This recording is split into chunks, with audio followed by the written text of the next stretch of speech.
People who are not your children, you are under no obligation to help people. You're not responsible for another adult's happiness, well-being, or welfare. You're not responsible for that, nor should you make yourself responsible for another person. Take that pressure off you. Take a look at the people that are around you, and if they're not on the side of what's good for you, then walk away. Why do we care so much about people who don't care about us? That won't be there in the hard times, that won't be there when you hit rock bottom, that won't be there in your struggle, that never call you and ask you how you doing, that never call you and see how your day is going. Why do we care about what they think? Character is that way. That's why a person with character does not live on what's popular. They live on what is principle. The company you keep tells a whole lot about you. Someone say out loud, check your circle. See, the people around us, I don't care what your job is, I don't care how strong you are, I don't care how far down the road of life, the people around you, the more time you spend with them, I don't care who you are, you're going to become like them. Sometimes when you give from your heart, you are empowering people. And when you empower the wrong one who has malicious intent, they got their hand out because they have no power. They're weak, they're broke, they're struggling. Something is going on. And you reach your hand out to them. You let them move into your home. You let them borrow money. You let them use your car. So therefore you are empowering them. They take your hand, and as soon as they get off the ground, that hand becomes a fist, and they proceed to knock you out. If you've got somebody that's dragging, that's going down in a downward spiral, and you decide that you're just going to pour everything into them, well, then you're going to go down that downward spiral as well. And now you're not going to be able to help them. Oftentimes when you think you're helping someone, you're really just enabling them. You got to detach. You got to make sure you're not becoming emotional. You got to make sure that you're seeing the person and the situation for what it really is. Not what you want it to be, but what it really is, who they really are, what they are really doing. Experience is your highest truth, and I don't want you to ignore the truth. I don't want you to disown the experience. There was an open hand from your heart to help somebody get on their feet. And once you took their hand, they took that same hand that you helped them get up with, turned it into a fist, and tried to figure out a way to knock you out.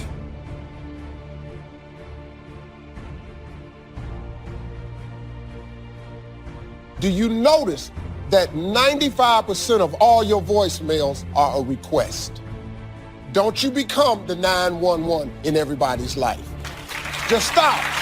Release yourself from the pressure. Now her number, I would just block her number. I just learned how to block numbers. Did you all know that? It's the greatest, oh my God. That's what I gave myself for Christmas. My life's so good right now. Some of y'all right now are in relationships and friendships that you are clearly being used and taken advantage of. They're jealous of who you are and all the things you have, and yet they're using you for these various things. Pay attention to people and who they really are. Don't manipulate your mind to thinking, you know what, maybe I'm just being a negative person. There's this thing called instincts, intuition, and discernment. Pay attention to them. Don't disown them, because you will end up in pain in the end. Here's how you know if someone's your friend. You can tell them bad news, and they'll listen. They won't tell you why, you're stupid and why that bad thing happened to you and how something worse happened to them once and, derail the whole conversation. You can tell them good news, and they'll help you celebrate. And that's a really good way of deciding who you should have around you.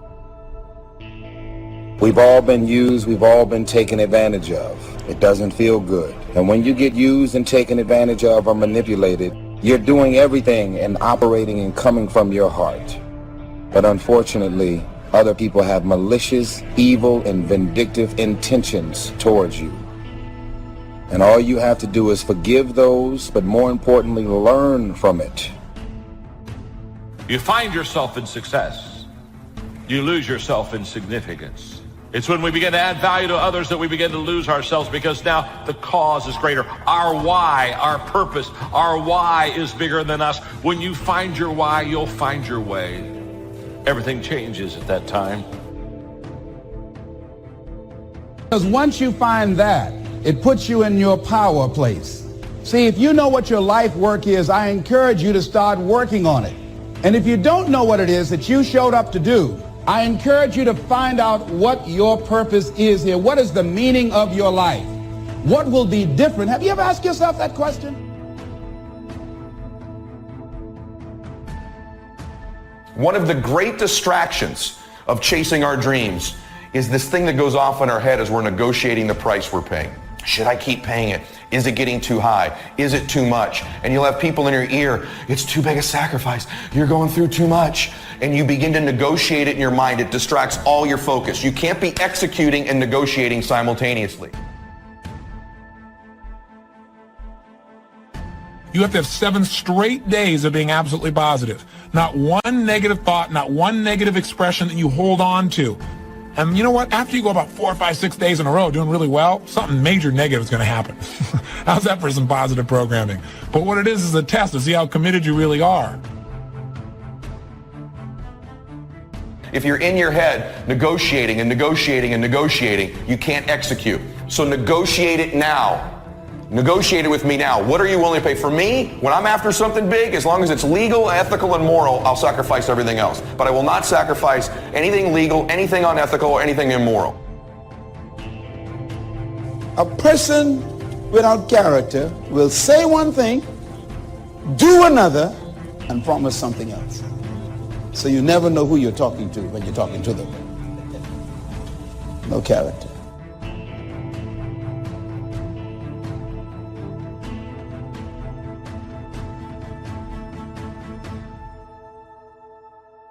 We should not fear failure, for example.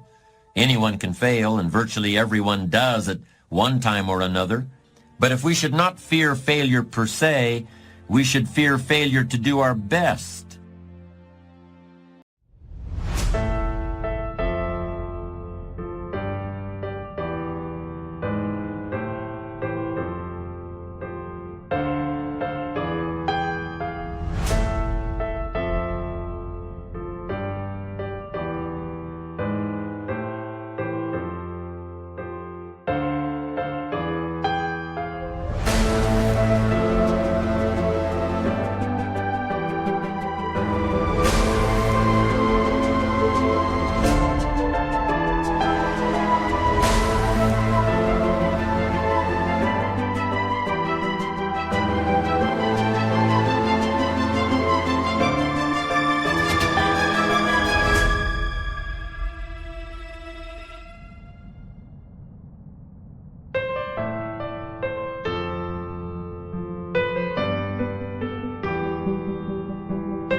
Do not cast pearls before swine. A very, very harsh statement, right? But what it means is, if you're offering words of wisdom to someone in the genuine attempt to help, and they treat that with contempt, then shut up.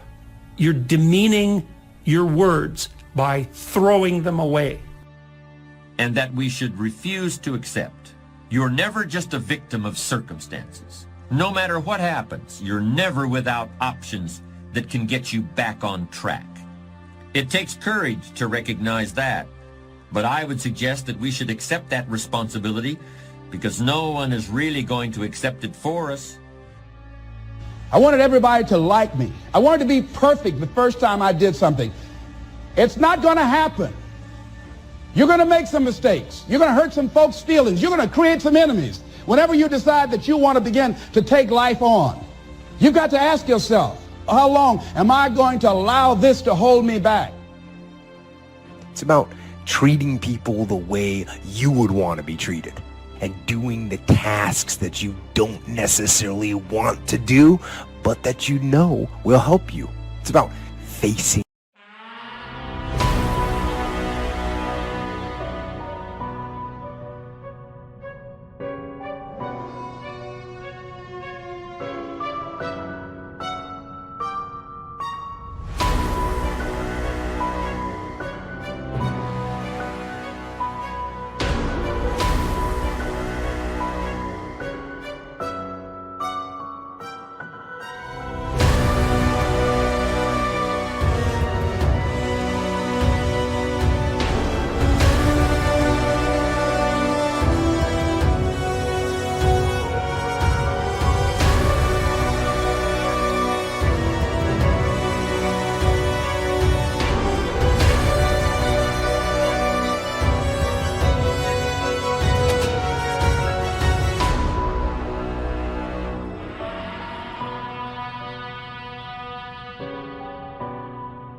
Your fears so you can conquer them.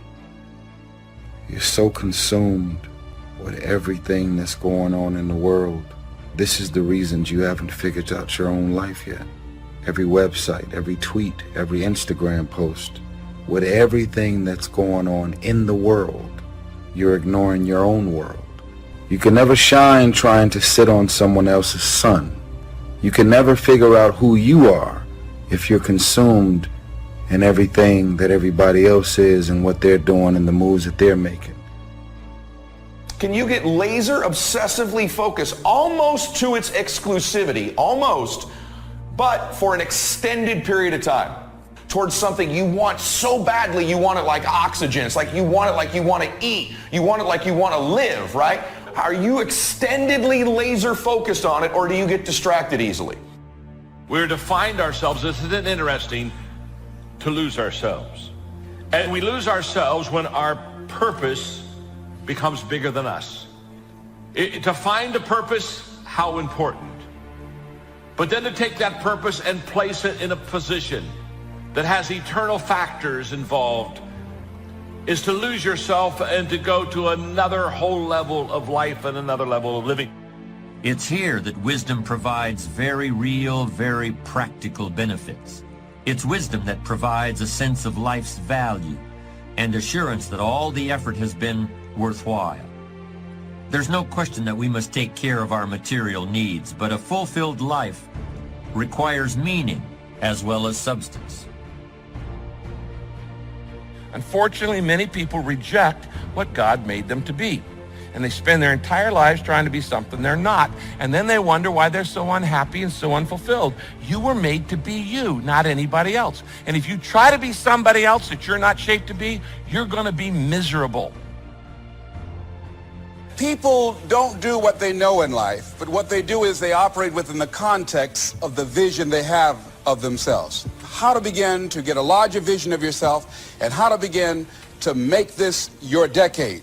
Because in order to do that, it's going to be very challenging. It's going to require that you begin to see yourself worthy of the requirements in terms of effort, in terms of commitment, in terms of action, or whatever it is that you need to do in order to take your life where you want to.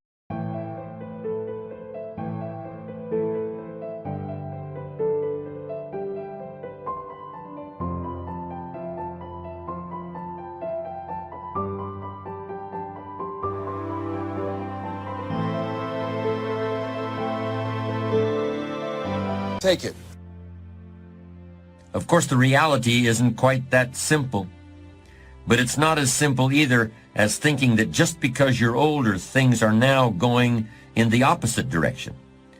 And that while you used to want to do everything, you should now want to do nothing. No, reality is by no means that simple either. Because you've been through some stuff, and you can help them, give them advice, give them insight over things that they may be struggling with. This is what the love circle is. We spread love. When people write comments and tell their stories, respond to 10 people without you knowing you have signed up to be a part of the love circle. I love you. Tag whoever needs to see this video and make sure you share it. Credit goes to our awesome patrons who make videos like this one possible. Consider joining them to support our work. You can also support us by subscribing to our channel and clicking the bell button to get notified when our new videos are released. And as always, thank you for watching.